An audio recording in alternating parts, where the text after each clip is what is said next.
Hello everybody, my name is Martin, this is my take on this. So today we're talking about food prices in America.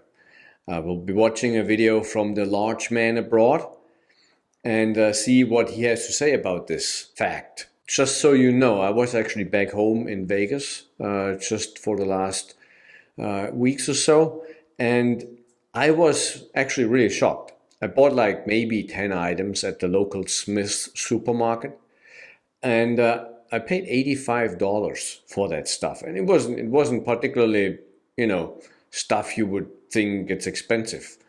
It was a little bit of cheese, a little bit of meat, maybe some Coca-Cola, something like that. Nothing out of the ordinary, absolutely not. And as I said, it was not much. And it was $85. I still don't know to this day how this actually happened. So there is a very, very valid point to how grocery prices in the United States went up just ludicrously high. So again, we'll see in the video what the large man abroad has to say about this. I don't think I can go to the store anymore without absolutely crashing out. You keep seeing things get on mainstream media now. It's like they're just realizing how desperate people are truly getting at the store. Just how much the weekly cost of groceries is getting higher and higher. And people are just actually really struggling at this point. It's not just people complaining on TikTok. It's not just people complaining on YouTube. People actually suffer. And it's getting harder and it's getting more difficult for them. But I guess if you present it with a smile from an attractive woman, it's really going to lessen the blow and calm us down a bit. I think that's the goal here. No surprise if you're a grocery shopper in your household that the cost of groceries continue to go up. So I've been talking with grocery experts, industry analysts who are watching this and looking at the government data just as we are. And they say there's three main factors for what's happening to your groceries and why you're paying more at the checkout. It's labor costs, it's tariffs, and it's climate. In fact, if you take a look at coffee prices overall, coffee, for example, it's greed. Mostly it's greed.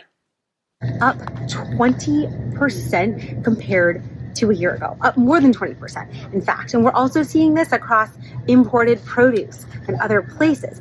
And so I wanted to know, okay, what happens next? Does it get better? Does it get worse? Does it stay the same? When can we expect prices to stabilize? And experts say, so long as there's a labor shortage and tariffs stay in play, you can expect your grocery bill to continue to get a bit more expensive. See, that's the thing. They're saying that it's starting to get bad now, but it's been increasing for a while, right? This summer we saw the price of food go up in a rate that it hasn't gone up really since the pandemic, and that's only increasing at this point. One of the things that people have really failed to account for, there was a big freak out over the tariffs that happened at the beginning of the year and throughout spring. But people really failed to understand that most of the companies that rely on imported goods or imported parts, they really did stock up on their inventory. And what you're starting to see now is the depletion of that inventory. And that's one of the things we were calling, not just on this channel, but economists everywhere. What they were saying was that when holiday season comes around, there's going to be a lot of struggle. Because that inventory would be depleted, that means that consumers are going to start seeing the prices inflate. They're going to start seeing the prices go up. The consequences of the tariffs have worked their way finally down the supply chain to the consumer. And that's what we're starting to see as prices go up. And they will continue to go up because there's no loosening of these tariffs. There's no loosening of the restrictions that the American people have levied upon them. And of course, greed is always going to be a constant in the United States and will juice our products every inch it travels on that supply chain. So yes, I personally think that greed is actually one of the biggest factors.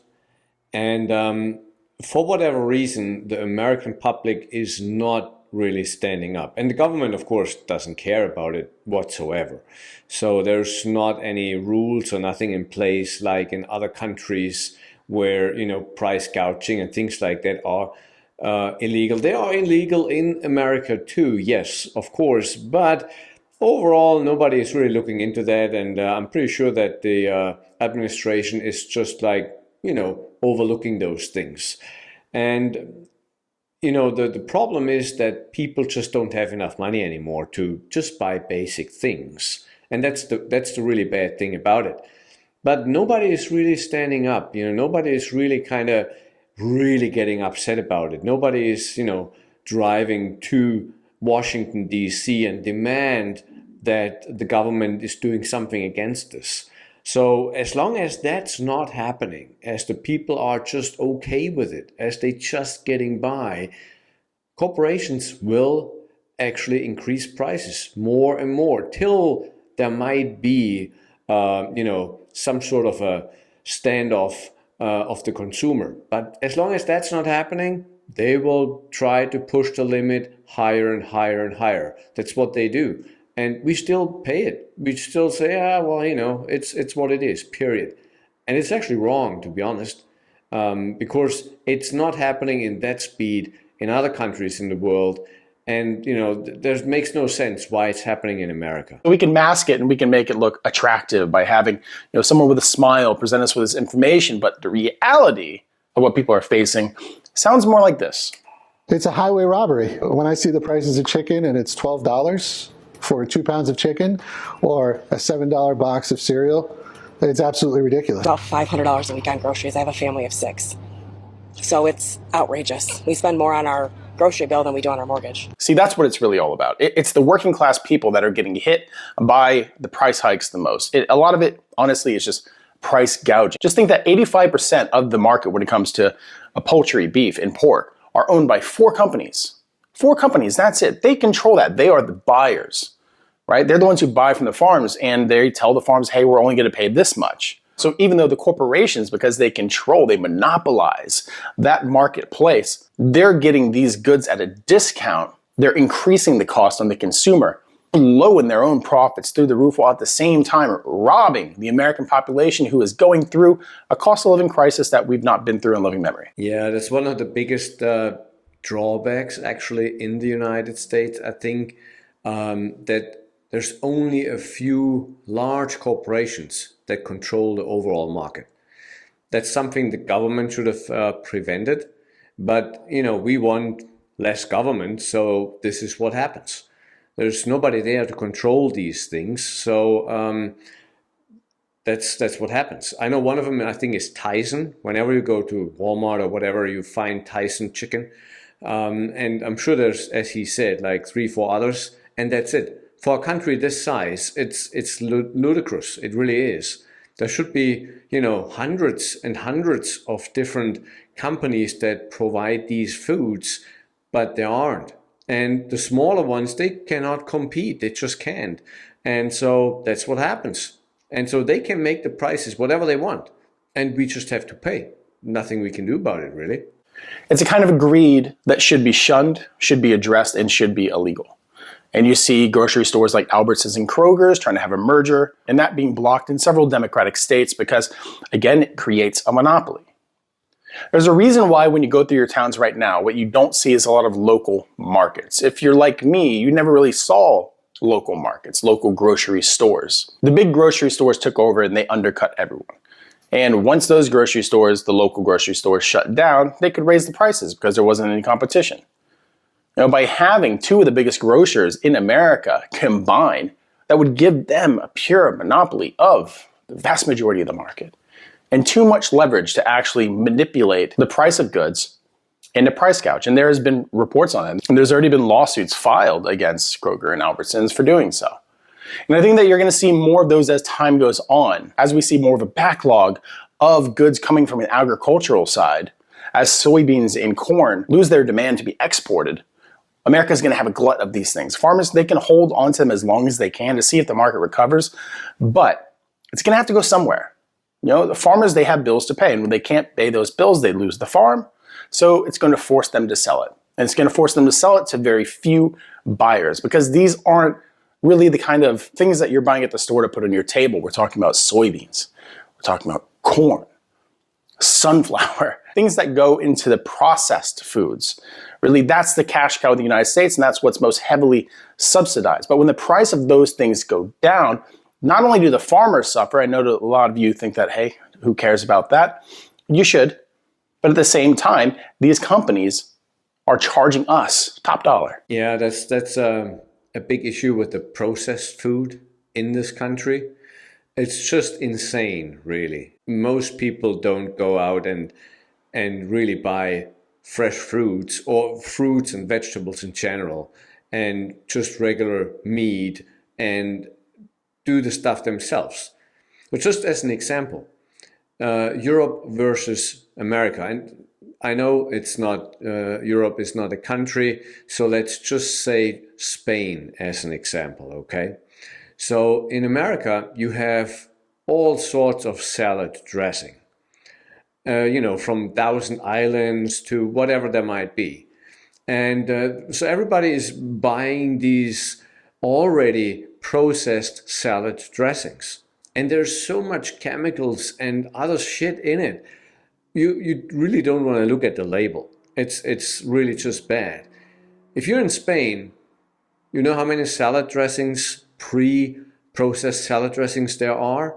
0. Nada, niente. You have to do the salad dressing yourself. You take fresh ingredients for the salad dressing. You get some herbs, you get fresh olive oil, and all these, regular ingredients that are out there in nature. They're not processed. That's how you do your salad dressing. That's what we should do.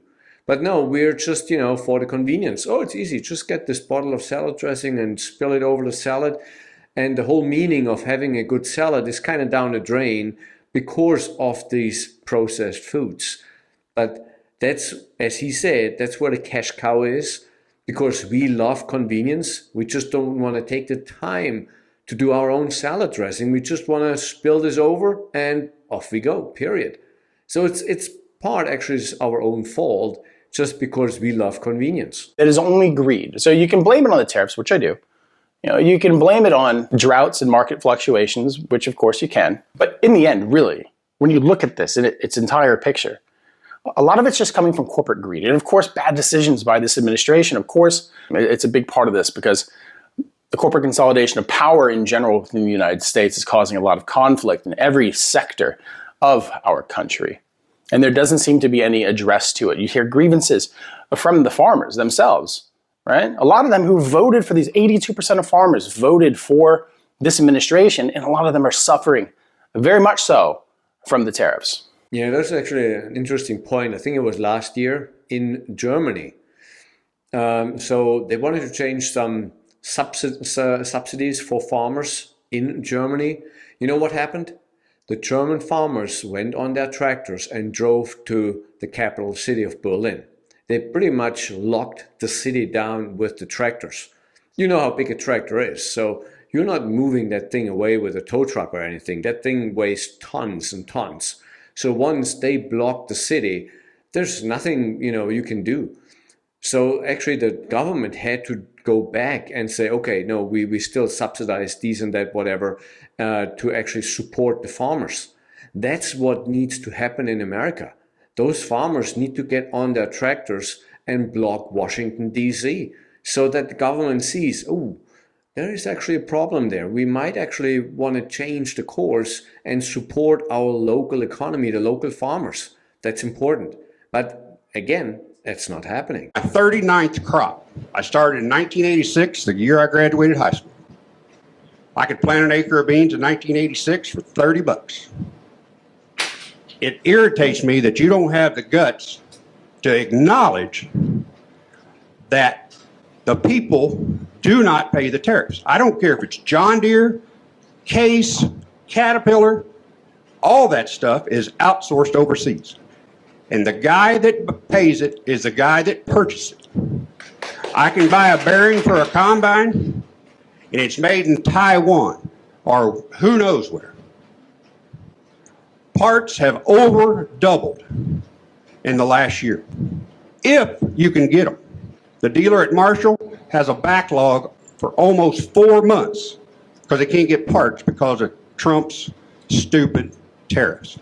I think agriculture has taken a heck of a hit on a lot of misinformation, and he is not helping the farmer. You know, I bust the balls of farmers a lot, but honestly, I've met so many farmers in my life that I love, and especially, you know, the ones in my family. But with that said, the condemnation that actually should be applied in a response to the effects of the tariffs in the agricultural sector is just, it's deafeningly silent. And to ask the politicians are absolutely afraid to not just question this administration, but any effect, right? Not even to acknowledge that the tariffs are having a negative impact on agriculture. You know, if a part for your harvester, your combine, is 4 months late, right? You can't get it before it's time to actually implement that machine and harvest whatever you're growing, then really you have nothing. I mean, hopefully you can rely on a neighboring farm or a relative or somebody else who might have that equipment, but that's not going to be the case for everyone. You're going to see a lot of farms shut down because of that. This is a bad thing. Yeah, so what you all don't know, actually, I grew up on a farm. We had like 5,000 plus chickens and cows and goats and all sorts of things, right? And of course, forests and fields and all what you have on a farm, really. And yes, you have neighboring farms. You always work together. That's kind of actually a beautiful thing, that farmers usually stick together. They help each other out. That's really good. But if you have to wait for these parts, and the parts themselves are that expensive now, it really puts extreme pressure on these farmers. I know when I grew up and something broke on a tractor or on a combine or something like that, it usually was actually fixed pretty fast. You know the local dealer and stuff like that, and so you had the part in maybe, you know, half a day, and in the evening the thing was running again. So it was never really a big deal. But if you have to wait 4 months, that's not how farming works, because the crops and the plants and stuff, they don't wait for you. They just die, and everything gets rotten, and you know, you don't make any money. So that really puts a big damper on things. And that's what I said before. It is important that these farmers actually would go to Washington or to their local state capital and really, really raise their voice. That's really important. But yeah, I don't know why, but so far that's not happening. So we'll see how that goes. But yeah, so that was this for this video. I think it was actually a little bit of an eye-opener when it also comes to farming and stuff. And I think it's actually important that we all recognize that the farmers actually kind of are one of the most important people on this planet. Without food, we're not surviving. We will just die, you know, that's just how it is. So we should support the local farmers way more.